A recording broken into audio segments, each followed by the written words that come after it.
Chapters 453 intense battle 2/3, 454 intense battle 3/3, 455 night assault, 456 a hero's call. Chapter start. Myriad wolf king के उस हमले ने गे tribe के सब लोगों की सांसें अटका दी थी। दूर खड़े मन होंग की ईंट चमक उठी।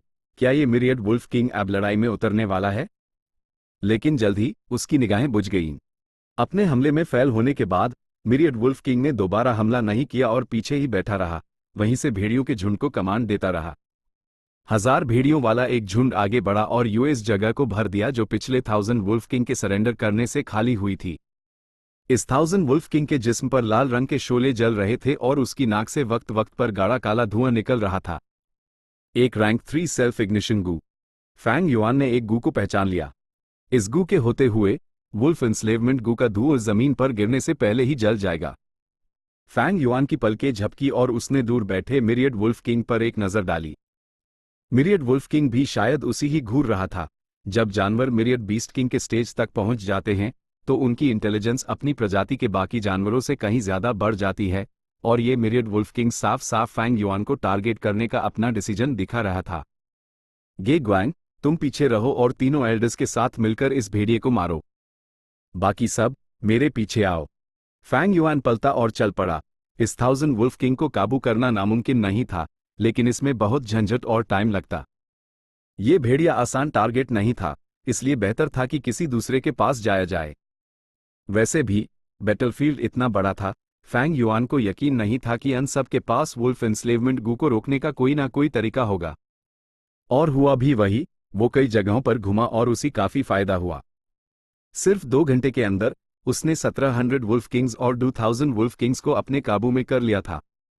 सारे भेड़ियों को मिलाकर फैंग युआन के पास अब 4000 वुल्फ किंग्स, 30 से ज्यादा 100 वुल्फ किंग्स और आम भेड़ियों की गिनती 8000 से ऊपर पहुंच चुकी थी, लगभग 10,000 के करीब। उनमें से ज्यादातर टर्टलबैक वुल्फ्स दी, लेकिन 1000 बीस्ट लेवल का विंड वुल्फ किंग भी था।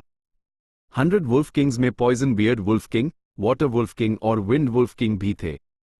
उसके इस कदम से बैटलफील्ड में दोनों तरफ की मिलिट्री स्ट्रेंथ बराबर हो रही थी। 30,000 के वुल्फ ग्रुप का एक हिस्सा फैंग युआन ने अपनी फौज में शामिल कर लिया था और अनागिनत मौतों के बाद वुल्फ ग्रुप में अब सिर्फ 20,000 के करीब बचे थे। लड़ाई आग की तरह बढ़ती जा रही थी और गे ट्राइब के लीडर ने अपनी चिंता कम करते हुए जीत की उम्मीद देखी। चांग शनयिन के एक्शन में आने से मेरे ट्राइब के सैनिकों पर प्रेशर काफी कम हो गया है। आखिर वो एक लेजेंडरी हीरो है, उसका हुनर तो क्या कहने। इसमें कोई हैरानी की बात नहीं, वो एक रैंक 4 गू मास्टर है और ऊपर से वो एंस्लेवमेंट पाथ पर चलता है। ऐसे बैटलफील्ड्स तो उसका मैदान है। सभी एल्डर्स तारीफ कर रहे थे और मिटेंट का माहौल आरामदायक हो गया था। लापरवाह मत हो, मिरियड वुल्फ किंग ने अभी तक अपना मूव नहीं चला है। इस लड़ाई का नतीजा अभी तय नहीं हुआ है। गे ट्राइब के लीडर ने वक्त रहते दूसरों को चेतावनी दी। लॉर्ड ट्राइब लीडर सही कह रहे हैं, हम अभी रिलैक्स नहीं हो सकते। मेरे ख्याल से यह मिरियड वुल्फ किंग शायद लड़ाई में उतरेगा ही नहीं। वुल्फ ग्रुप को भारी नुकसान हुआ है, ऐसी सिचुएशन में वुल्फ किंग का पीछे हटना नॉर्मल है। हाँ, अच्छा नहीं हुआ। जैसे ही वो लोग इस बारे में बात कर रहे थे, मिरियड वुल्फ किंग ने अचानक एक लंबी हुंकार भरी। इस हुंकार को सुनते ही बैटलफील्ड में मौजूद सभी भेड़िए पागलों की तरह हमला करने लगे। 20,000 से ज्यादा टर्टलबैक वुल्व्स अपनी जान की परवाह किए बिना कैंप की तरफ दौड़ पड़े। एक पाल के लिए गे ट्राइब हड़बड़ा गई और बुरी तरह हारने लगी। फ्रंट लाइन को ऑर्डर दो कि वो जल्दी से सेकंड डिफेंसिव लाइन पर पीछे हट जाएं। गे ट्राइब के लीडर ने फौरन कमांड दिया। वुल्फ ग्रुप पूरी ताकत से हमला कर रहा है। फ्रंट लाइन पर खड़े गे ग्वांग का चेहरा सफेद पड़ गया। जाओगू मास्टर्स को पीछे हटने में मदद करो, मैं रांच जाकर आराम और तैयारी करता हूं, मेरे सपोर्ट का इंतजार करना। फैंग युआन का चेहरा गंभीर था। लॉर्ड, हमें ट्राइब लीडर ने आपकी रक्षा करने का आदेश दिया है। कुछ गू मास्टर्स हिचकिचाए। फैंग युआन ने अपनी इल्ड खोली और एक तेज नजर डाली। जिन गू मास्टर्स पर उसकी नजर पड़ी, अन सब ने अपने सर झुका लिए। गे ग्वांग। फैंग युआन ने गे ट्राइब के यंग ट्राइब लीडर को देखा। गे ग्वांग ने अपने दांत पीसे, मेन अंकल की बात सुनूंगा। फिर उसने अपना हाथ हिलाया, तुम सब मेरे पीछे आओ। फैंग युआन भेड़ियों से घिरा हुआ अकेले हाई रांच लौट गया। उसने सभी भेड़ियों को एक साथ इकट्ठा किया। लगभग 10,000 भेड़ियों के एक साथ जमा होने से यह टेम्पररी रांच फौरन हाई छोटा महसूस होने लगा। फैंग युआन ने मन हाई मन सोचा और एक मजबूत और तगड़ा वाटर वुल्फ भेड़ियों के झुंड से बाहर निकल आया। आम लोगों के लिए ये एक वाटर वुल्फ था, लेकिन फैंग युआन की नज़रों में ये एक व्हाइट आइज वुल्फ था। व्हाइट आइज वुल्फ एक म्यूटेटेड बीस्ट था, जैसे टाइगर्स में बियाओ और बॉज में लाइटनिंग बॉर। हर एक आम एडल्ट म्यूटेटेड बीस्ट वाइल्ड गू वॉर्म्स को अट्रैक्ट करता था और उसके पास ऐसी ताकत होती थी जो मिरियड बीस्ट किंग्स को टक्कर दे सकती थी। लेकिन यह व्हाइट आइज वुल्फ अभी बचपन में था और अभी तक मैच्योर नहीं हुआ था। उसके पूरे जिस्म पर बाल पानी जैसे थे और हल्के नीले रंग से रंगे हुए थे, बिल्कुल एक आम वाटर वुल्फ जैसा। लेकिन अगर कोई ध्यान से देखता तो वो पाता कि उसकी ऊन की पुतलियां ज्यादा सफेद और कम काली थी, जो आम वाटर वुल्फ से काफी अलग थी। जब वो पूरी तरह से बड़ा हो जाएगा तो उसकी पुतलियां पूरी तरह सफेद हो जाएंगी। उसी वक्त उसकी देखने की शक्ति भी काफी बढ़ जाएगी, जो कुछ रैंक 4 इन्वेस्टिगेटिव गू के बराबर होगी और रात में भी उसकी नजर पर कोई असर नहीं पड़ेगा। फैंग युआन ने गलती से इस व्हाइट आइज वुल्फ को मार्केट में देख लिया था और बिना कोई शक पैदा किए उसने सारे वाटर वुल्फ्स खरीद लिए थे। इस वक्त इस व्हाइट आइज वुल्फ में फैंग युआन ने रैंक 3 वुल्फ एंस्लेवमेंट गू लगा दिया था और उसकी ग्रोथ को तेज करने के लिए उसने थर्ड वॉच गू का इस्तेमाल किया था। इससे व्हाइट आइज वुल्फ की भूख जबरदस्त तरीके से बढ़ गई थी, आम वाटर वुल्फ से लगभग 13 गुना ज्यादा। साथ ही उसकी उम्र भी कम हो गई थी। जाओ, फैंग युआन ने कमांड दिया और ये व्हाइट आइज वुल्फ, जिसकी स्पीड पहले हाई विंड वुल्फ से ज्यादा थी, तेजी से रांच से निकलकर ऊंची जमीन की तरफ बढ़ गया। वुल्फ केरगू। फैंग युआन ने अपनी दाहिनी आंख ढक ली और सिर्फ अपनी बाईं आंख से व्हाइट आइज वुल्फ को देखने लगा। साथ ही उसने अपना प्राइमेवल एसेंस चांग शनयिन के इन्वेस्टिगेटिव गू में डाल दिया। फौरन उसकी बाईं आंख का नजारा बदल गया, जैसे वो एक ऊंची जगह से पूरे बैटलफील्ड को देख रहा हो। यह वुल्फ केरगू की काबिलियत थी, वो एक खास भेड़िए की नजर गू मास्टर की युक्त से शेयर कर सकता था। फैंग युआन ने फिर अपनी दाहिनी आंख खोली और दो अलग अलग नज़ारे एक साथ उसके दिमाग में ट्रांसमिट हुए। उसकी बाईं आंख बैटलफील्ड दिखा रही थी, जिससे उसी सिचुएशन साफ साफ पता चल रही थी, और उसकी दाहिनी आंख रांच दिखा रही थी जहां भेड़िए इकट्ठा थे। फैंग युआन ने सभी वुल्फ किंग्स को बुलाया और उनके जिस्म में गू वॉर्म्स को ढूंढने लगा। अगर कोई रेयर गू वॉर्म्स होते तो फैंग युआन उन्हें ल लेता ताकि वो बैटलफील्ड में नाश ना हो जाए। जाहिर है उसका फोकस वुल्फ एंस्लेवमेंट गू पर था। वुल्फ एंस्लेवमेंट गू एक बार इस्तेमाल होने वाला गू था। इतने सारे वुल्फ किंग्स को पकड़ने के लिए फैंग युआन ने बहुत सारे वुल्फ एंस्लेवमेंट गू इस्तेमाल कर लिए थे। आमतौर पर वुल्फ किंग्स के पास उनके करस्पॉन्डिंग वुल्फ एंस्लेवमेंट गू होते हैं। हुआ भी वही, फैंग युआन को इन वुल्फ किंग्स से एक रैंक 3 वुल्फ एंस्लेवमेंट गू और 5 रैंक 2 वुल्फ एंस्लेवमेंट गू माइल। बाकी गू वॉर्म्स की बात करें तो वो सब आमद सिर्फ एक या दो ही बेहतर थे, लेकिन वो फैंग युआन की नजरों में नहीं आए, इसलिए उसने उन्हें वुल्फ किंग्स पर ही छोड़ दिया ताकि उनकी बैटल स्ट्रेंथ बनी रहे। वुल्फ स्मोक गू। फैंग युआन ने इस रैंक 4 हीलिंग गू को एक्टिवेट किया, जो खास तौर पर भेड़ियों के घाव भरने के लिए इस्तेमाल होता था। उबलता हुआ धुआं काफी देर तक पूरे रांच को घेरे रहा। फैंग युआन का प्राइमेवल सी तेजी से नीचे गिरने लगा। एक साथ इतने सारे भेड़ियों को ठीक करने में प्राइमेवल एसेंस का खर्च बहुत ज्यादा था। जब प्राइमेवल सी बिल्कुल नीचे पहुंच गया, फैंग युआन ने प्राइमेवल स्टोन्स निकाले और तेजी से अपना प्राइमेवल एसेंस रिकवर किया। उन्हें 2 बार और ठीक करने के बाद फैंग युआन ने देखा कि गे ट्राइब का लीडर एल्डर्स के एक ग्रुप के साथ फ्रंटलाइंस की तरफ दौड़ रहा है। जल्द ही फ्रंटलाइन से जोरदार धमाकों की आवाजें आने लगीं। अपनी बाईं आंख से फैंग युआन ने देखा कि अब तक शांत बैठा मिरियड वुल्फ किंग भी लड़ाई में शामिल हो गया था। गे ट्राइब के लीडर और बाकी सब उससे पूरी ताकत से लड़ रहे थे। मिरियड वुल्फ किंग के लड़ाई में शामिल होने से भेड़ियों पर जबरदस्त असर पड़ा और उसकी लीडरशिप में वुल्फ ग्रुप और भी ज्यादा पागलपन से लड़ने लगा। गे ट्राइब की दूसरी डिफेंसिव लाइन भी इस तरह टूट गई। खुशकिस्मती से बीच में नहर होने की वजह से गे ट्राइब के ज्यादातर गू मास्टर्स आसानी से तीसरी डिफेंसिव लाइन की तरफ पीछे हट गए और डिफेंस बनाए रखा। एक पाल के लिए बैटलफील्ड का माहौल इंतहाई गर्म हो गया। लोगों के दिल में एक अजीब सी घबराहट पैदा कर रहा था। तीसरी डिफेंसिव लाइन आखिरी सुरक्षा थी। उसके पीछे सबसे कमजोर आम लोग अगर वो टूट जाती तो नतीजे सोच से भी परे होते। दोबारा हील करने का वक्त नहीं है। अपने अपचर में प्राइमेवल एसेंस को 90% तक रिकवर करने के बाद फैंग युआन ने आसपास देखा। 3 बार हील करने के बाद इन भेड़ियों के गहरे घाव हल्के घावों में बदल गए थे, जबकि हल्के घाव पूरी तरह से ठीक हो चुके थे। वुल्फ हाउल गू। फैंग युआन आसमान की तरफ देखकर गुर्राया, एक वुल्फ किंग की तरह गुस्से में हुंकार भरी। गू वर्म के असर से रांच में मौजूद वुल्फ ग्रुप थोड़ा सा बड़ा हो गया, उनकी एनर्जी बढ़ गई और उनकी बैटल स्ट्रेंथ कई गुना बढ़ गई। फैंग युआन जोर से हंसा और एक हम्प वुल्फ पर सवार हो गया। उसके एक इशारे पर सारे भेड़िए एक साथ हुंकारने लगे। हो अल! इस वक्त जब आसमान डूबते सूरज से लाल हो रहा था, जब हवा तेज चलने लगी थी और जब लड़ाई अपने चरम पर थी, भेड़ियों की हुंकार बिना किसी रोक टोक के फैल गई, हजारों ली तक सफर करती हुई। चांग शन येन एक्शन में आ गया है। बैटलफील्ड के बाहर मैन होंग और मन हाओ के चेहरे गंभीर हो गए। गे ट्राइब में हालांकि खुशी की लहर दौड़ गई। चांग शान येन, यह लॉर्ड चांग शान येन हैं। हमारे पास अभी भी लॉर्ड चांग शन येन हैं। लॉर्ड चांग शन येन हमें सपोर्ट करने आ रहे हैं, सब लोग डेट रहो। रास्ता डू, लॉर्ड चांग शन येन के लिए रास्ता खोलो। फौरन गे ट्राइब की सेना का मराल तेजी से बढ़ गया। फैंग युआन हम्प वुल्फ पर सीधा बैठा और हल्के से अपना हाथ हिलाया। लगभग 10,000 भेड़िए आगे बढ़े, रांच के चारों तरफ लगी साधारण बांध को पार करते हुए, लेकिन वो नॉर्थ साइड को बचाने नहीं गए, बल्कि साउथ की तरफ बढ़ गए। जैसे एक बड़े बांध के टूटने से एक शक्तिशाली बांध फूट पड़ी। पूरा वुल्फ ग्रुप तेजी से कैंप से बाहर निकला। 1200 वुल्फ किंग्स तीर की नोक की तरह आगे बढ़े और बेरहमी से बैटलफील्ड में घुस गए। दुश्मन वुल्फ ग्रुप काफी देर से लड़ रहा था और पहले से ही थका हुआ था, और अब इस नई ताकत ने अन पर हमला कर दिया। पाल भर में अनागिनत मौतें हुई। सिर्फ एक हमले में फैंग युआन ने कैंप के सदर्न साइड पर टर्टलबैक वुल्फ्स के ऑफेंस को वॉस्ट कर दिया। वुल्फ एंस्लेवमेंट गू, वुल्फ एंस्लेवमेंट गू, वुल्फ एंस्लेवमेंट गू।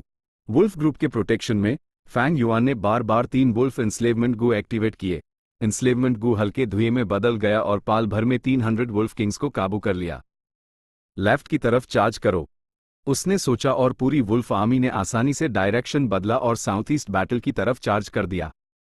फैंग युआन की नज़र एक बाज की तरह बैटल पर घूम रही थी और जल्द ही उसने 1000 वुल्फ किंग पर निशाना साध लिया। 1000 वुल्फ किंग ने गुर्राया और वुल्फ ग्रुप को कमांड देने की पूरी कोशिश की, लेकिन ज्यादातर वुल्फ ग्रुप फ्रंटलाइन की लड़ाई में बुरी तरह फंसे हुए थे और उनके लिए थोड़ी देर में मुड़ना मुश्किल था। यह 1000 वुल्फ किंग सिर्फ कुछ 100 भेड़ियों को ही आगे बढ़ा सका जो फैंग युआन की आर्मी में आसानी से डूब गए। रैंक 3 वुल्फ एंस्लेवमेंट गू। फैंग युआन ने मौका पकड़ा और एक हल्का धुआं 1000 वुल्फ किंग के अंदर घुस गया। यह 1000 वुल्फ किंग शायद डर से कांप रहा था जब उसने एक कमजोर सी आवाज निकली। उसकी आत्मा ने कोई रेजिस्टेंस नहीं दिखाया और वो जल्दी से काबू में आ गया। ये 5000 वुल्फ किंग था। जो वुल्फ ग्रुप गू मास्टर से लड़ रहा था, उसके इशारे पर उसने लड़ाई रोक दी और फैंग युआन की आर्मी के नीचे इकट्ठा हो गया। साउथ ईस्ट एरिया में जो अफरा तफरी थी वो फौरन खत्म हो गई। Chapter 454 intense battle 3/3। जिस लड़ाई को गू मास्टर्स अपनी जान पर खेलकर लड़ रहे थे, वो पलक झपकते ही सुलझ गई। उनके जानलेवा दुश्मन अब उनके साथी बन गए थे। क्या ये लॉर्ड चांग शन येन की काबिलियत है? खौफनाक, बहुत खौफनाक। अकेले ही हजारों भेड़ियों के झुंड को लीड कर रहे हैं। कोई हैरानी नहीं कि उन्हें वुल्फ किंग कहते हैं। गू मास्टर्स हैरान नजरों से फैंग युआन को देख रहे थे। उनकी निगाहें उसकी दूर जाती हुई परछाई पर टिकी थी, जो इस जगह को छोड़कर दूसरे बैटलफील्ड की तरफ जा रहा था। बिना रुके आगे बढ़ना, सच में बिना रुके। जो भी उसके रास्ते में आने की हिम्मत करता, उसी पूरी तरह से रौंद दिया जाता। उसकी मर्जी के नीचे 10,000 भेड़िए आगे बढ़ते। उसके इशारे पर उसकी सेना हर जगह जाती। उनका कोई मुकाबला नहीं कर सकता था। सिर्फ अपनी अकेली ताकत से वो संकट को पलट रहा था, पूरी सिचुएशन को बदल रहा था। वो एंस्लेवमेंट पाथ की रोशनी था। बैटलफील्ड के बाहर मैन होंग, मैन हाओ और बाकी सबके चेहरे का रंग उठ गया था। उनकी उलझन भरी नजरों के सामने फैंग युआन का वुल्फ ग्रुप तेजी से एक बर्फ के गोले की तरह बढ़ रहा था। जितना मारता उतना बड़ा होता जाता। वो जहां भी जाते, अपने पीछे बर्बादी और हैरान गू मास्टर्स का एक झुंड छोड़ जाते और फिर शान से आगे बढ़ जाते। भेड़ियों को कमांड करने की यह टैक्टिक बिल्कुल ही अनोखी और बेहद डोमिनेंट थी। इस बड़ी ताकत के सामने छोटी मोटी रुकावटें सीधे कुचल दी जाती थी। फैंग युआन ने जानबूझकर मिरियड वुल्फ किंग के बैटलफील्ड से बचकर गे ट्राइब कैंप का चक्कर लगाया और 3000 वुल्फ किंग्स को अपने काबू में कर लिया। कुल मिलाकर उसके पास अब 8000 वुल्फ किंग्स हो गए थे। 100 वुल्फ किंग्स की गिनती की बात करें तो वो लगभग दुगुनी हो गई थी, 29 तक पहुंच गई थी। फैंग युआन की वुल्फ फॉर्मेशन एक मिथोलॉजिकल बीस्ट की तरह थी, जो अपने रास्ते में आने वाले सभी टर्टलबैक वुल्फ्स को निगल कर खुद को बड़ा कर रही थी। इन वुल्फ किंग्स को बार बार काबू करने के बाद फैंग युआन की आत्मा को भी झटका लगा। उसी बेचैनी और उल्टी जैसा महसूस हो रहा था। फैंग युआन ने इस एहसास को बर्दाश्त किया और वुल्फ ग्रुप को इकट्ठा करके रांच लौट आया। रांच अब इन भेड़ियों को संभाल नहीं सकता था। बहुत ज्यादा भेड़िए थे। फैंग युआन को भी उनकी सही गिनती साफ साफ नहीं पता थी, वो सिर्फ अंदाजा लगा सकता था कि गिनती 12,000 से ज्यादा हो चुकी है। फैंग युआन ने लड़ाई में शामिल होने की जल्दी नहीं की। सिचुएशन अब तय हो चुकी थी। वो हम्प वुल्फ से उतरा और अपनी इन बैंड करके आराम करने लगा। हर थोड़ी देर में वो अपनी एनी खोलता और व्हाइट आइज वुल्फ की नज़र से बैटलफील्ड को देखता और गे ट्राइब के लीडर और दूसरों की सिचुएशन पर नज़र रखता। गे ट्राइब के ये बड़े लोग मर नहीं सकते थे। अगर वो मर जाते तो मैन ट्राइब शायद एक्शन लेने के लिए उत्तेजित हो जाती। थोड़ी देर आराम करने के बाद, हालांकि फैंग युआन पूरी तरह से रिकवर नहीं हुआ था, लेकिन भेड़ियों को कमांड करने में कोई प्रॉब्लम नहीं थी। वो दोबारा बैटलफील्ड में शामिल हो गया। इस बार उसने सिर्फ 8,000 वुल्फ किंग्स को हाई लड़ाई में उतारा। आम भेड़िए मिरियड वुल्फ किंग के सामने बहुत कम खतरा थे।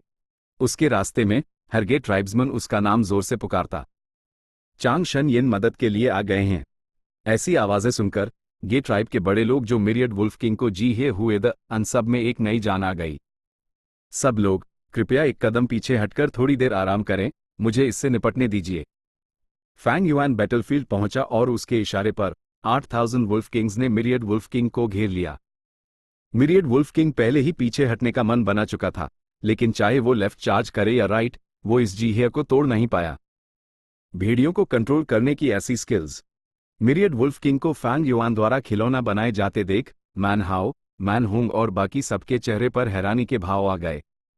पहले फैंग युआन बड़ी सेना के साथ चार्ज कर रहा था, अपने रास्ते में सब कुछ रौंदता हुआ, इसलिए वो उसकी भेड़ियों को कंट्रोल करने की स्किल नहीं देख पाए थे।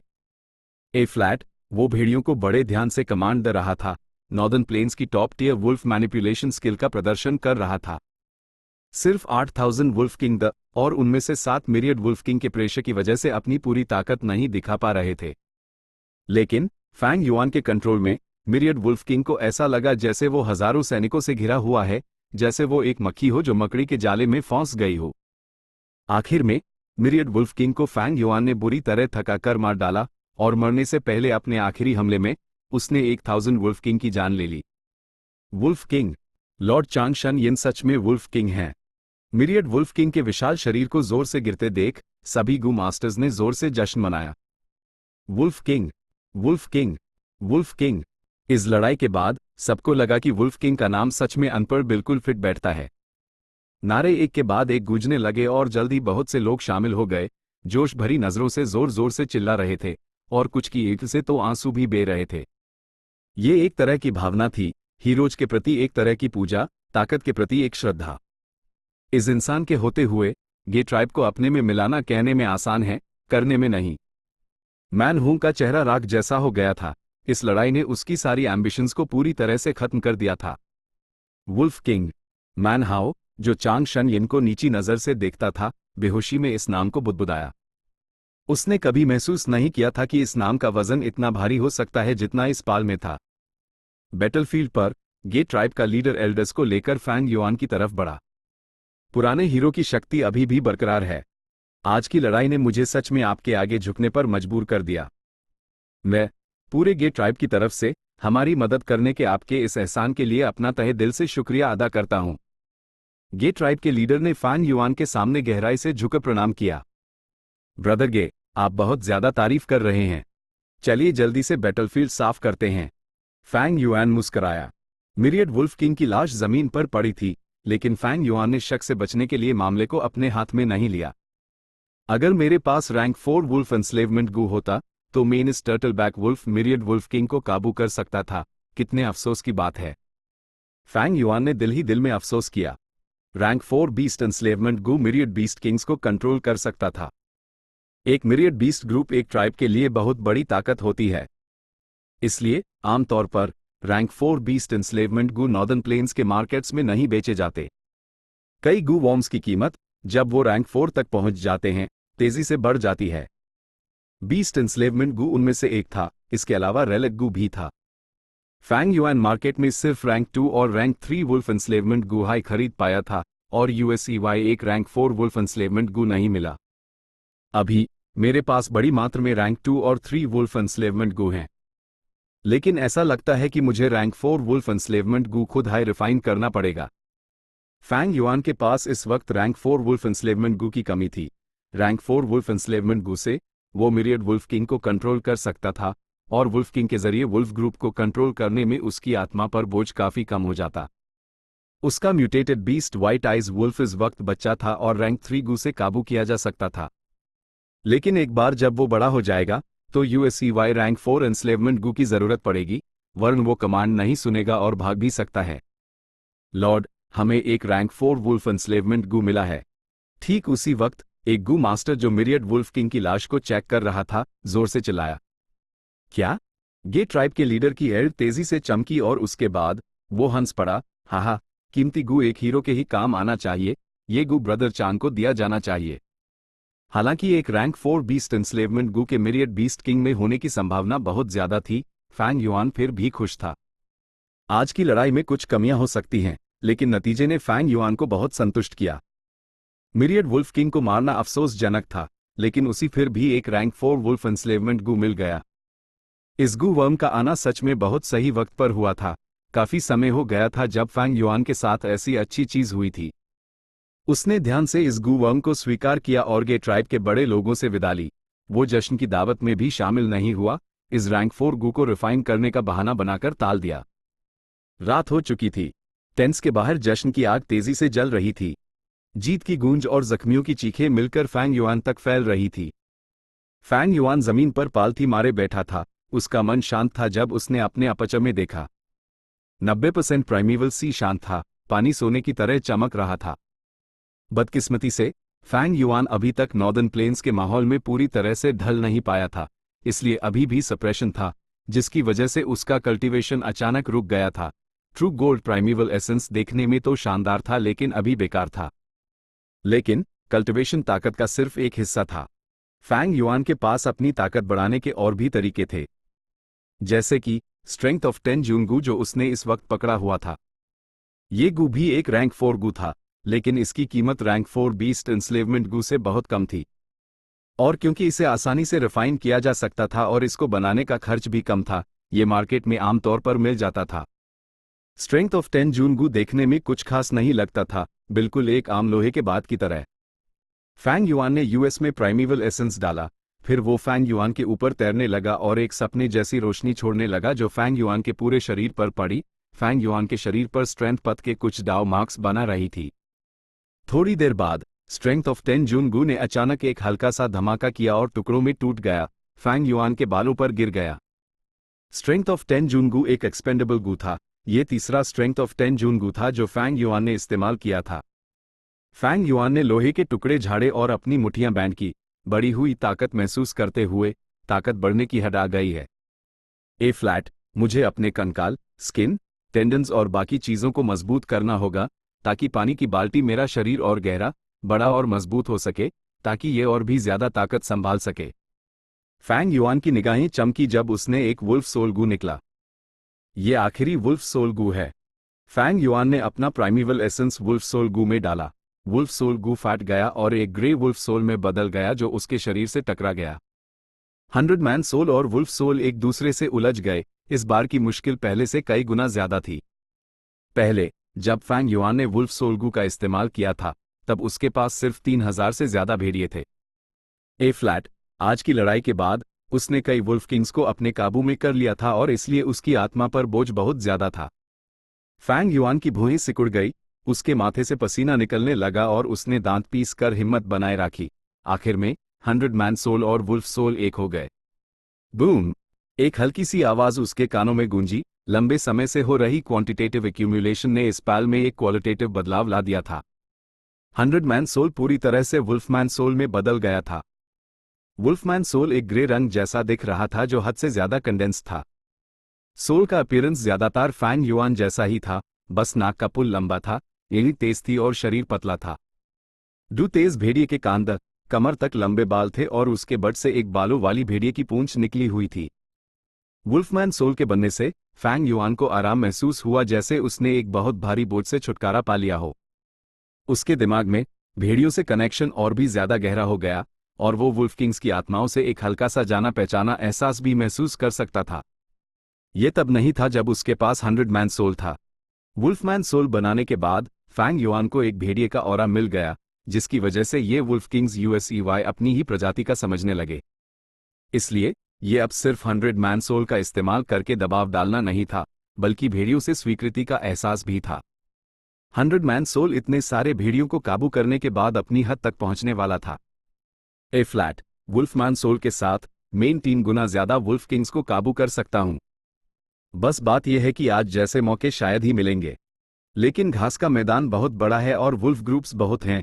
हीरोज असेंबली तक के रास्ते में मैं इस वुल्फ ग्रुप को कम से कम दुगुना तो कर हाई लूंगा। अपने अपचर में बड़ी मात्रा में रैंक 2 वुल्फ एंस्लेवमेंट गू, कई रैंक 3 वुल्फ एंस्लेवमेंट गू और एक रैंक 4 वुल्फ एंस्लेवमेंट गू को देखते हुए फैंग युआन भविष्य के लिए उम्मीदों से भरा हुआ था। Chapter 455 night assault. आसमान में कुछ ही तारे थे। हड्डियां कपा देने वाली ठंडी हवा रात में घास के मैदान से गुजर रही थी। डू हम्प वुल्व्स इस रात में चल रहे थे। अनपरगे ट्राइब के इन्वेस्टिगेटिव गू मास्टर्स सवार एक बूढ़ा और एक जवान। हफ हफ हफ, कितनी ठंड है। जवान गू मास्टर ने अपने शरीर को सिकोड़ लिया और गर्म हवा फूंकी। मैंने तुमसे कहा था कि कुछ और कपड़े पहन लो, लेकिन तुमने माना कर दिया। इसे कहते हैं बड़ों की बात ना मानने का अंजाम। बूढ़े गू मास्टर ने हंसा। उसने एक मोटा चमड़े का चोगा पहना हुआ था जिसकी लंबी आस्तीनें और लंबे जूते साथ में एक फेल्ट की टोपी भी थी। उसी जरा भी ठंड नहीं लग रही थी। अंकल, ये मेरा पहला स्काउटिंग मिशन है, मुझे एक्सपीरियंस की कमी है। जवान गू मास्टर ने धीमी आवाज में बुदबुदाया और फिर गाली दी। एफसीके, कल जब मैं स्काउटिंग के लिए निकलूंगा तो मैं सबसे मोटे कपड़े जरूर पहनूंगा।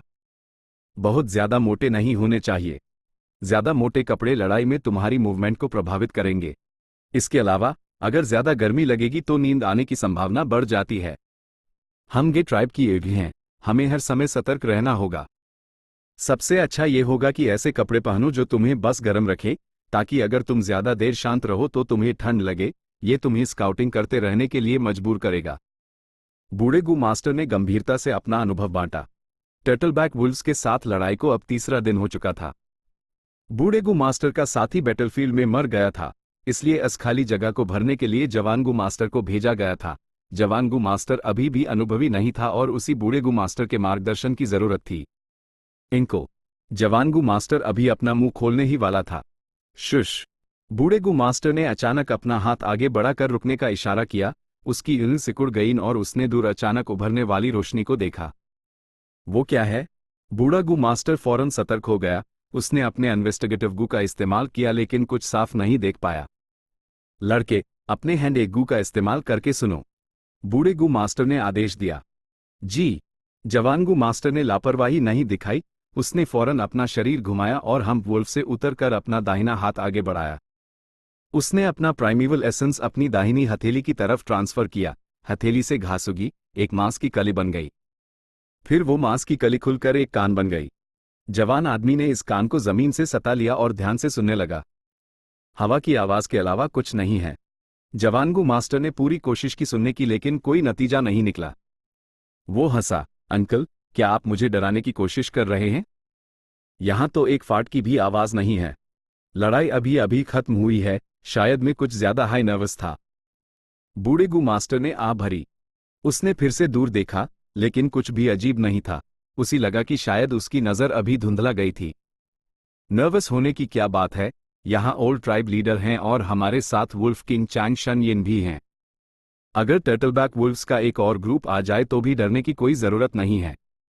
जवान आदमी की नजर चमक उठी जब उसने फैंग युआन के बारे में बात की। वो अपनी ऊँगली में छिपी पूजा को छिपा नहीं सका। हाँ, ये सच में हमारे ट्राइब की किस्मत है कि हमें वुल्फ किंग की मदद मिली है। बूढ़े गू मास्टर ने बैटलफील्ड का मंजर याद करते हुए आ भरी। Whoosh whoosh whoosh. अचानक हवा में तेजी से चलने वाले तीरों की आवाज उनकी तरफ फैल गई। कौन? बूढ़ा गू मास्टर चिल्लाया। वो अनजाने में हाई हम्प वुल्फ से कूद गया और आसानी से कई बार लुढ़क गया। थड थड थड। नुकीले हड्डियों के भाले एक के बाद एक जमीन में घुस गए। दुश्मन का हमला। बूढ़े गू मास्टर के दिमाग में पहला ख्याल यही आया। वो जल्दी से खड़ा हुआ और जल्दी से जवान गू मास्टर को चेतावनी दी। जवान आदमी पहले ही एक हड्डी के भाले से छिड़ चुका था और मौके पर ही मर गया था। बूढ़े गू मास्टर का दिल कांप उठा। लेकिन उसके पास शोक मानने का समय नहीं था। उसने फौरन अपने अपचर से एक सिग्नल गू निकला, लेकिन इससे पहले कि वो उसी एक्टिवेट कर पाता, अस पर एक घातक हमला हुआ। वो एक मूर्ति की तरह सख्त होकर वहीं खड़ा रहा। उसकी गर्दन पर खून की एक लकीर धीरे धीरे दिखाई देने लगी, जो साफ और साफ होती जा रही थी। आखिर में उसका सर एक तरफ झुका और जमीन पर गिर गया, गर्दन से पूरी तरह अलग हो गया। ताज़ा खून उसकी गर्दन से एक फव्वारे की तरह फूट पड़ा। अंधेरे से कई परछाइयां बाहर निकली। उनका नेतृत्व मन ट्राइब का एक्सटर्नल एल्डर शिवू कर रहा था। उसने दोनों लाशों को देखा और गर्व से कहा, ये चींटियां, इन्हें मारना मेरी हथेली पलटने जैसा आसान है। लॉर्ड एल्डर शक्तिशाली हैं। लॉर्ड एल्डर के होते हुए गे ट्राइब के इन्वेस्टिगेटिव गू मास्टर्स सिर्फ खोखले खोल हैं। पीछे चल रहे कई गू मास्टर्स ने चापलूसी की। शिवू ने खुशी से अपनी अणी सिकोड़ ली और गे ट्राइब के सैनिकों की दिशा में देखा। HMPH, ये गे ट्राइब पहले इसलिए जीत सकी क्योंकि उनकी स्काउटिंग अच्छी थी, वो पहले से ही पूरी तैयारी कर पाए। इस बार लॉर्ड ट्राइब लीडर ने लगभग सभी एल्डर्स को भेजे दिया है। गे ट्राइब इस बार इस मुसीबत से नहीं बच पाएगी। ही, मैं सच में इन लोगों के चेहरे पर हैरानी और डर के भाव देखना चाहता हूं जब 10,000 नाइट वुल्व्स एक साथ अन पर हमला करेंगे। गे ट्राइब शायद कई दिनों से सफर पर थी, होंगयान घाटी छोड़कर और टर्टलबैक वुल्फ ग्रुप को हराने में सफल होकर, लेकिन मन ट्राइब का उन्हें छोड़ने का कोई इरादा नहीं था। टर्टलबैक वुल्फ ग्रुप के हमले के 3 दिन बाद मैन ट्राइब के गू मास्टर्स ने चुपके से नाइट वुल्फ ग्रुप को गे ट्राइब पर दूसरी लहर के हमले के लिए ले आए। उसी समय मैन ट्राइब के एल्डर्स भी बड़ी संख्या में गे ट्राइब के इन्वेस्टिगेटिव गू मास्टर्स को मारने के लिए निकल पड़े। गे ट्राइब के खिलाफ एक बड़ी साजिश पहले ही रची जा चुकी थी। जब इस 10,000 के वुल्फ ग्रुप को देखा गया, तब वो कैंप से सिर्फ सोलिडो थे। भेड़ियों का हमला, भेड़ियों का हमला, एक वॉच टावर से देख रहे इन्वेस्टिगेटिव गू मास्टर ने चिल्लाया। वुश वुश वुश, कई सिग्नल गू आसमान में छोड़ दिए गए, जो चमकदार आतिशबाजी में फट गए। सब लोग उठ जाओ, हमला हुआ है, ये 10,000 नाइट वुल्व्स का ग्रुप है। गहरी नींद में सोए गए ट्राइब्समैन चौंक कर जाग गए। जल्दी ट्राइब लीडर को सूचित करो। इन्वेस्टिगेटिव गू मास्टर्स जितनी तेजी से हो सकता था दौड़े। गे ट्राइब कैंप में हर तरफ से इंसानों की परछाइयां धीरे धीरे दिखाई देने लगी। शक और घबराहट भरी चीखें मिलकर एक शोर बन गईं। न टेंट में गे ट्राइब के लीडर का चेहरा ये खबर सुनकर पीला पड़ गया। वो मनहूस इन्वेस्टिगेटिव गू मास्टर्स, यह ओल्ड ट्राइब लीडर का पहला ख्याल था, लेकिन जल्द ही उसने अपनी भुएं सिकोड़ ली।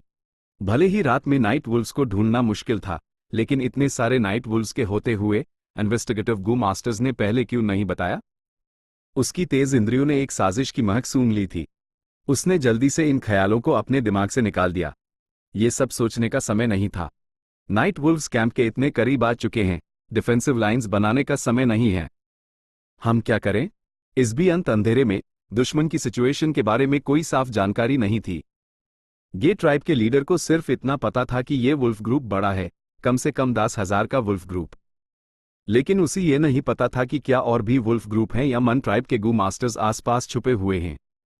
इस आपातकालीन स्थिति में गे ट्राइब के लीडर को कोई जवाबी कार्रवाई नहीं सूझ रही थी और वो सिर्फ एक आदेश दे सका, मेरा आदेश पहुंचाओ, सभी गे ट्राइब के गू मास्टर्स मेन टेंट में इकट्ठा होंगे। नाइट वुल्फ ग्रुप तेजी से कैंप तक पहुंच गया था। वुल्फ ग्रुप यहां है, उन्हें रोको, हमें उन्हें रोकना ही होगा। जल्दी लाइट स्फीयर गू एक्टिवेट करो। फ्रंटलाइन पर एक गू मास्टर ने एक रैंक 2 लाइट स्फीयर गू आसमान की तरफ छोड़ दिया। लाइट स्फीयर की रोशनी में घने रूप से भरे हुए नाइट वुल्फ ग्रुप ने अपनी शक्ल दिखाई। यह नाइट वुल्व्स पतले मजबूत शरीर के साथ, उनकी काली चमकदार स्किन थी लेकिन कोई फुर नहीं था। उनकी काली पुतलियां और पंजे एक क्रूर रोशनी दे रहे थे। 100 वुल्फ किंग ने गुर्राया और आगे बढ़ा।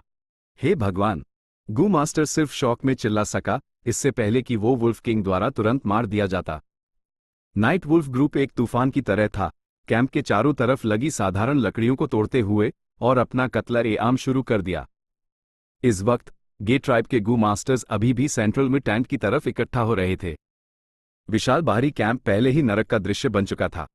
भेड़िए उत्तेजित होकर हुंकार रहे थे, इंसान दुख में रो रहे थे और डर की चीखें एक साथ फूट पड़ी थी। नाइट वुल्व्स तेजी से टेंट्स को फाड़ रहे थे। कई आम लोग जो अभी भी सो रहे थे, उनके पंजों के नीचे बेरहमी से मर गए। उन्होंने मौत और खून को चेतावनी के रूप में इस्तेमाल किया। अंदर के कैंप में हंगामा मचा हुआ था। डरे हुए इंसान बाहर निकलकर भागने लगे, एक दूसरे को कुचलते हुए। एक रात का हमला। गे ट्राइब का लीडर मेन टेंट के बाहर खड़ा था। इस दृश्य को देखकर उसकी उंगली के कोने फटने वाले उसका दिल खून के आंसू रो रहा था। वुल्फ ग्रुप के कत्लर याम ने सच में कई मौतें की थी, लेकिन इससे भी ज्यादा मौतें लोगों के एक दूसरे को कुचलने से हुई थी। ऐसी अफरा तफरी भरी स्थिति पहले ही नियंत्रण से बाहर हो चुकी थी, जिसने गे ट्राइब के लीडर के ट्रूप्स को संगठित करके जवाबी हमला करने की योजना को बेकार कर दिया। ज्यादातर गू मास्टर्स इस अफरा तफरी के बीच फंसे हुए थे। सिर्फ कई एल्डर्स और कुछ एलीट गू मास्टर्स हाई सफलतापूर्वक में टेंट में इकट्ठा हो पाए थे। हमारा एडवांटेज अब नहीं रहा। गे ट्राइब के लीडर ने दर्द में अपनी एल बैंड कर ली। उसका शरीर ठंडा पड़ गया था जब वो गहरी निराशा और दुख में डूब गया। इस लड़ाई के बाद भले ही हम किस्मत से बचे हुए लोगों को इकट्ठा कर लें, गे ट्राइब एक छोटे पैमाने की ट्राइब बनकर रह जाएगी। गे ट्राइब मेरे हाथों में बर्बाद हो गई। मुझे अपने पूर्वजों का सामना करने में शर्म आती है। वे गे ट्राइब का गुनहगार हूं। मैं टेंट में, कुछ एल्डर्स चिल्ला रहे थे, कुछ के चेहरे बेजान थे और कुछ घबराए हुए थे। गे ट्राइब अभी खत्म नहीं हुई है। सब लोग, इस सिचुएशन को पलटने का सिर्फ एक ही रास्ता बचा है। आवाज के साथ फैंग युआन मेन टेंट में दाखिल हुआ। गे ट्राइब के लीडर की एड़ी ऐसे चमक उठी जैसे एक डूबते हुए इंसान को बचाव का तिनका मिल गया हो। ब्रदर, कृपया जल्दी बोलिए। उसने फैंग युआन को देखा और जल्दी से पूछा। फैंग युआन सीधे मुद्दे पर आया और दृढ़ता से बोला, अब कैंप में अफरा तफरी है। हम सिर्फ बचाव नहीं कर सकते, सिचुएशन कंट्रोल से बाहर हो चुकी है। सिर्फ हमले को ही अपना बचाव बनाकर हमें जीने का एक मौका मिल सकता है। वुल्फ किंग, आपका मतलब है? गे ट्राइब का लीडर बुड़बुड़े। सबने एक दूसरे को देखा। फैंग युआन हल्के से मुस्कुराया। ब्रदर गे, क्या आप भूल गए कि मेरे पास एक रैंक 4 वुल्फ एंस्लेवमेंट गू है? उसने सबके चेहरों के भाव देखे और आगे बोला, यहां जो लोग हैं वो सब गे ट्राइब के एलीट्स हैं, इसकी सबसे मजबूत लड़ाकू ताकत। हम एक ग्रुप बनाएंगे और फौरन निकल पड़ेंगे भेड़ियों के हमले के खिलाफ बहते हुए मिरियड वुल्फ किंग की तरफ। लड़ाई में मैं मिरियड वुल्फ किंग को काबू कर लूंगा और पूरी सिचुएशन पलट जाएगी। सबके चेहरे के भाव बदल गए। ये एक बिल्कुल ही गड़बड़ प्लान था। पता होना चाहिए कि गू मास्टर्स मिरियड बीस्ट ग्रुप का सामना करने और एक घिसा पिता युद्ध लड़ने के लिए जमीन के फायदे पर निर्भर रहते हैं, लेकिन इसमें भी भारी नुकसान होता है। ए फ्लैट, फैंग युआन चाहता था कि वो अपने खून और मांस के शरीर का इस्तेमाल करके मिरियड बीस्ट ग्रुप के हमले के खिलाफ चार्ज करें और अनागिनत भेड़ियों के बीच मिरियड वुल्फ किंग को मारें। ये तो सीधे मौत को दावत देना था। ये तरीका बहुत रिस्क भरा था। अगर किसी और ने ये कहा होता तो उसी गुस्से में डांटा गया होता और शायद उसका बेहद मजाक भी उड़ाया गया होता। लेकिन ये चांग शन यिन ने प्रपोज किया था जिसकी वजह से सब लोग चुप हो गए। पागलपन, ये पूरा पागलपन है। एक एल्डर बुड़बुड़े। दूसरों ने हिचकिचाहट भरे भाव दिखाए। वुल्फ ग्रुप के मोमेंटम के खिलाफ जाने का मतलब 10 में से 9 बार मौत थी। साफ शब्दों में ये उन्हें अपनी जान देकर पूरे क्लैन के अस्तित्व के लिए मांग रहा था। यह रैंक 3 गू मास्टर्स काफी समय से बड़े ओहदों पर थे और आमतौर पर ऐशो आराम की जिंदगी जीते थे। अन सबको अपनी जान प्यारी थी। चैप्टर 456, अ हीरोज कॉल। गे ट्राइब का लीडर हिचकिचा रहा था।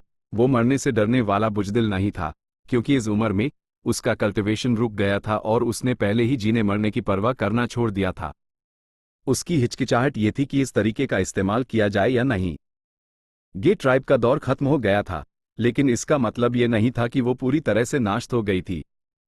अगर आम लोग मर गए तो उन्हें छीन झपट कर फिर से भरा जा सकता था। एक गू मास्टर की नज़र में आम लोग सिर्फ नंबर्स थे। जब तक गू मास्टर सलामत द और एल्डर्स सलामत द, ट्राइब का ढांचा अभी भी बना रहेगा। अगर वो अब पीछे हट जाते और बाकी सबको छोड़ देते तो सिर्फ गे ट्राइब के बड़े लोग ही बचते। उन्हें मन ट्राइब में शरण लेनी पड़ती। लेकिन मन ट्राइब का इरादा गे ट्राइब को निगलने का था। इस नाइट वुल्फ ग्रुप का हमला शायद उनकी साजिशों का ही हिस्सा था। लेकिन अगर उन्होंने फैंग युआन का तरीका इस्तेमाल किया तो रिस्क बहुत ज्यादा था। अगर वो फेल हो गए तो गे ट्राइब के बड़े लोग खत्म हो जाएंगे और आम लोग सिर्फ खाने के लिए इंतजार करने वाली भेड़ें बनकर रह जाएंगे। बाबा और यहाँ मौजूद सभी अंकल्स, मुझे लगता है कि अंकल चांग सही कह रहे हैं। ट्राइब को बचाने का यही एक रास्ता है। गे ग्वांग बोला। हिचकिचाते हुए ग्रुप को देखकर उसके दिल में एक ठंडक सी दौड़ गई। वो अभी जवान था, उसके खून में गर्मी थी।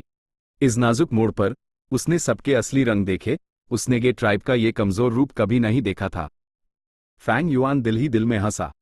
जब उसने पहली बार सुना कि भेड़िए हमला कर रहे हैं तो वो हैरान रह गया, लेकिन जल्दी उसी बहुत खुशी हुई। अगर वो यहाँ इज़मेरियड बीस्ट किंग को काबू कर पाता तो उसकी ताकत एक बार फिर बढ़ जाती, ये शायद दुगुनी हो सकती थी। ये एक ऐसा मौका था जो बार बार नहीं मिलता, वो इसे पकड़ना चाहता था। लेकिन ऐसी परिस्थितियों में मिरियड वुल्फ किंग को गुलाम बनाने के लिए उसी गे ट्राइब की मदद की जरूरत पड़ेगी। फ्रंटलाइंस पर चार्ज करने में खतरा था, लेकिन फैंग युआन के लिए ये कोई बहुत बड़ी प्रॉब्लम नहीं थी। वो रैंक 3 ईगल विंग्स गू के साथ एक रैंक 4 गू मास्टर था। अगर सिचुएशन बिगड़ती तो वो आसानी से उड़कर भाग सकता था। गे ट्राइब को इस तरह गिरने देना बहुत अफसोस की बात थी, क्योंकि वो उनका इस्तेमाल करना चाहता था, तो उसी उनकी कीमत को पूरा वसूल करना चाहिए। सब लोग, फैंग युआन चिल्लाया, सबकी नजरें अपनी तरफ खींचकर। उसके शब्द बिजली की तरह गूंजे जब वो चिल्लाया, तुम लोग किसका इंतजार कर रहे हो? तुम हिचकिचा क्यों रहे हो? क्या गे ट्राइब के सब लोग बुजदिल और मौत से डरने वाले हैं? सुनो, वो हमारे गे ट्राइब्समैन की चीखें हैं। ये घिनौने नाइट वुल्व्स हमारे माँ बाप, हमारे दोस्तों, हमारी बीवियों और बच्चों को मार रहे हैं। अगर गे ट्राइब आज रात खत्म हो गई तो तुम सब बेघर हो जाओगे। क्या तुम अपनी इल्म के सामने अपने परिवार को मरते हुए देख सकते हो? मैं नहीं देख सकता। हालांकि मैं, चांग शनयिन, एक बाहरी इंसान हूं। यहां रहते हुए इन दिनों में मैंने गर्माहट महसूस की। मैंने गे ट्राइब्समैन का एक दूसरे के प्रति गहरा प्यार महसूस किया। तुम्हारे दोस्तों के लिए, इस दुनिया के इंसाफ के लिए मैं आगे बढ़ूंगा और सबके लिए जीने का एक मौका लड़कर हासिल करूंगा। गे ट्राइब के मर्दों, क्या तुम्हारी तलवारें अभी भी तुम्हारे पास हैं? तुम्हारे पूर्वज तुम्हें देख रहे हैं। क्या तुम्हारी रागों में बुजदिली और कमजोरी का खून दौड़ रहा है? फैंग युआन ने एकदम राइचस टोन में चिल्लाया, उसका ऑरा जबरदस्त था। उसकी आवाज इतनी लंबी थी कि किंग टेंट के बाहर के गू मास्टर्स भी अट्रैक्ट हो गए। ट्राइब के एल्डर्स ने यूएसईवाई गहरी, हैरान नजरों से देखा। एक हीरो क्या होता है? हालत को पलटने और मुश्किलों पर काबू पाने की काबिलियत, वो तो सिर्फ हीरो की ताकत थी। लेकिन नाजुक मोड़ पर, मौत के पाल में, वो आगे बढ़कर मुश्किल का सामना करेगा, वो दूसरों में विश्वास और हिम्मत लाएगा। यही एक असली हीरो का अंदाज था। गे ग्वांग ने फैंग युआन के शब्द सुने और उसका शरीर कांप उठा। इस पल, फैंग युआन की इमेज इतनी शानदार थी कि वो उसके दिल में गहरी छाप छोड़ गई। उसकी ईंट चमक रही थी, उसकी पुतलियां लाल हो गईं, उसका दिल धड़क रहा था, उसी अपने अंदर एक गर्म एहसास उमड़ता हुआ महसूस हुआ। स्वूश, गे ग्वांग ने सेबर गू एक्टिवेट किया, उसी अपने दाहिने हाथ में पकड़कर ऊंचा उठाया। अगले हाई पैल, ये जवान गे ट्राइब लीडर चीखा, नहीं। गे ट्राइब के योद्धा अभी भी जिंदा हैं। गे ट्राइब की तलवारें अभी भी मौजूद हैं। हमारे पूर्वज हम सब वंशजों को देख रहे हैं। ओ वुल्फ किंग, बाकी लोग शायद मौत से डरते होंगे, लेकिन मैं, गे ग्वांग, आपके साथ नरक की गहराइयों तक जाने को तैयार हूं। ऐसा कहते ही कुछ गुस्से वाले एल्डर्स इतने ट्रिगर हो गए कि वो शर्म से चिल्ला उठे। तो क्या हुआ? सबसे बुरा नतीजा मौत ही होगा, डरने की कोई बात नहीं। इन कमीन नाइट वुल्व्स को मैं तुम सबको मार डालूंगा। Wolf king, young tribe leader, मुझे भी गिनो, गेडे, वैंगार्ड ट्रूप का एक सदस्य। इन लोगों ने ना सिर्फ जवाब दिया, बल्कि अपने आसपास के लोगों को एक नफरत भरी और तिरस्कार भरी नजर से देखा। इससे और भी लोग ट्रिगर हो गए। आखिरकार, नॉर्दर्न प्लेन्स के लोग आमतौर पर बहुत हिम्मत वाले होते हैं। मारो, अपने खून से हम गे ट्राइब्समैन की बहादुरी साबित करो। मौत तक ले दो, मौत तक ले दो। मुझे भी गिनो, मैं भी लड़ूंगा। टेंट में एक जबरदस्त माहौल फूट पड़ा।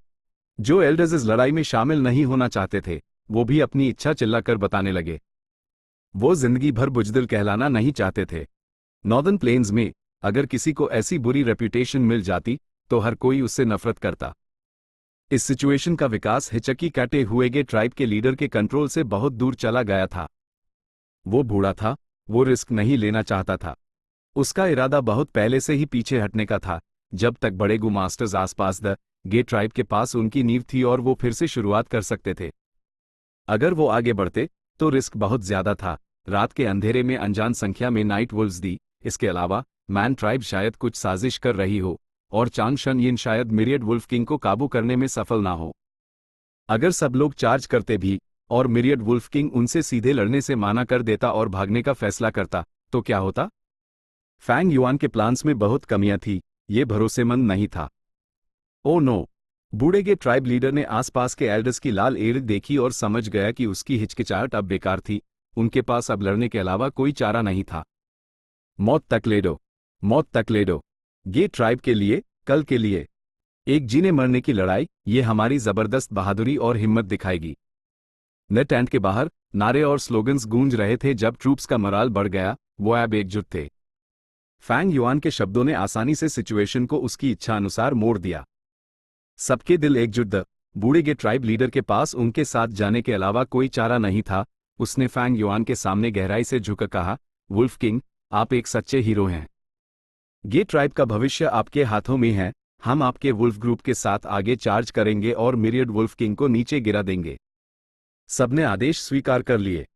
फैंग युआन की नजर चमकी। गे ट्राइब के लीडर का इरादा गे ट्राइब के गू मास्टर्स को बचाने के लिए वुल्फ ग्रुप को कुर्बान करने का था। लेकिन थोड़ी सी कुर्बानी कोई बड़ी बात नहीं थी। जब तक यूएसईवाई मिरियड वुल्फ किंग मिल जाता, ये एक बहुत बड़ा फायदा होता। सब लोग मेरे साथ चार्ज करो, फैंग युआन चिल्लाया। सभी गू मास्टर्स को लेकर मैं टेंट से निकल गया। कुछ 100 वुल्फ किंग्स और 1000 वुल्फ किंग्स भी इकट्ठा हो गए। ब्रदर चैंग, यहां सिर्फ इतने ही भेड़िए क्यों हैं? आपके बाकी वुल्फ किंग्स कहां हैं? आपकी वुल्फ आर्मी कहां है? बूढ़े के ट्राइब लीडर ने सवाल किया। उसका दिल डूबने लगा। फैंग युआन दिल ही दिल में हंसा। उसी अपने वुल्फ किंग्स को इन गे ट्राइब्समैन को बचाने के लिए कुर्बान करने की क्या जरूरत थी? इस दुनिया में सभी जीव बराबर थे। कोई भी दूसरे से ज्यादा कीमती या शाही नहीं था। भेड़िए और इंसान दोनों जीव उनके नजरिए को नजरअंदाज करें तो वो बराबर के जीवन रूप थे। भेड़ियों को इंसानों के लिए अपनी जान क्यों कुर्बान करनी चाहिए? क्या इंसान भेड़ियों से ज्यादा श्रेष्ठ थे? नहीं। कोई श्रेष्ठ है या नीच, वो तो सिर्फ एक वर्ग व्यवस्था थी। और वो व्यवस्था ताकत पर आधारित थी। चाहे धरती हो या ये दुनिया, सबसे बड़ा कानून कमजोर का सफाया था। बड़ी मछली छोटी मछली को खाती है, छोटी मछली झींगे को खाती है। तथाकथित श्रेष्ठता ज्यादा ताकत की नींव पर बनी थी। इसके बिना सबसे शुद्ध और सुंदर महिला भी एक व्यभिचारी से ज्यादा कुछ नहीं। फैंग युआन को पहले के ट्राइब के साथ की जरूरत थी क्योंकि उसके पास कम भेड़िए थे। उसके लिए अकेले सफर करना खतरनाक था और ऐसा करने में ज्यादा मुश्किलें थी। लेकिन अब उसके पास मिरियड वुल्फ ग्रुप था। गे ट्राइब की कीमत बहुत कम हो गई थी। भेड़िए उसकी बात मानते वो उनकी जिंदगी और मौत को अपनी मर्जी से कंट्रोल कर सकता था। लेकिन क्या गे ट्राइब्समैन इसकी इजाजत देते? एक बाहरी इंसान के लिए तुम चाहते हो कि मैं अपने सबसे करीबी और सबसे वफादार लोगों को कुर्बान कर दूं? क्या तुमने सच में सोचा था कि मैं तुम्हारे सभी गर्म खून वाले कबीले वालों की तरह बेवकूफ हूं? हालांकि फैंग युआन के दिल में बहुत नफरत थी। उसने एक आत्मविश्वासी और गर्म मुस्कान दिखाई, बूढ़े गे ट्राइब के लीडर से कहते हुए, चिंता मत कीजिए ब्रदर गे, सिचुएशन अभी अराजक है। रांच नाश्त हो गया है और भेड़िए बिखरे हुए हैं। मैंने वुल्फ किंग्स को इकट्ठा होने का आदेश दिया है। जल्द ही हमारे पास एक रिइंफोर्समेंट वुल्फ ट्रूप आएगी।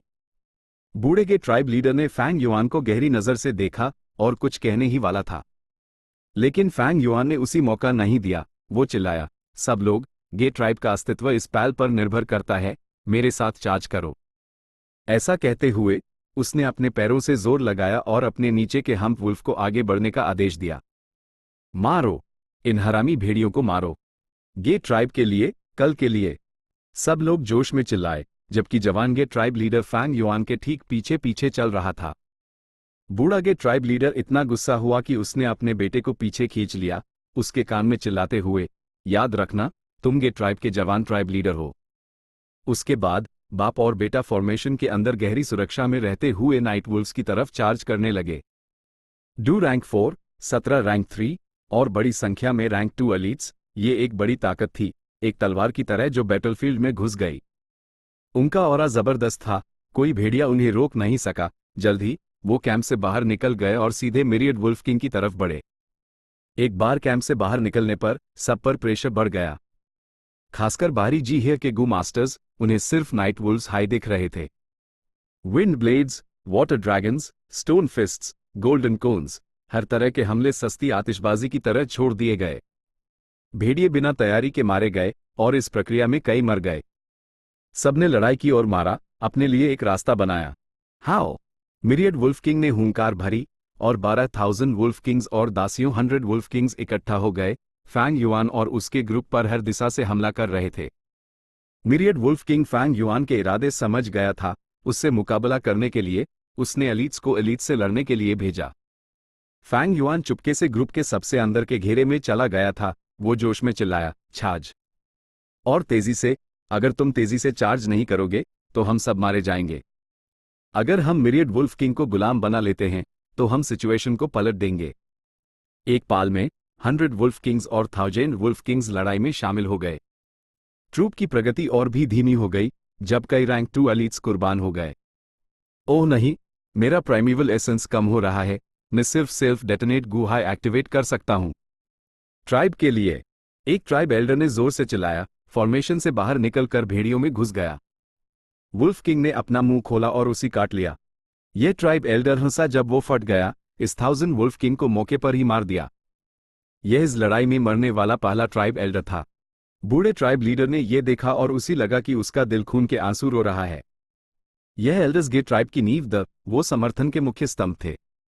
उनकी मौत देखकर बूढ़े ट्राइब लीडर को लगभग में टेंट का ढहना दिखाई दे रहा था। Chapter and.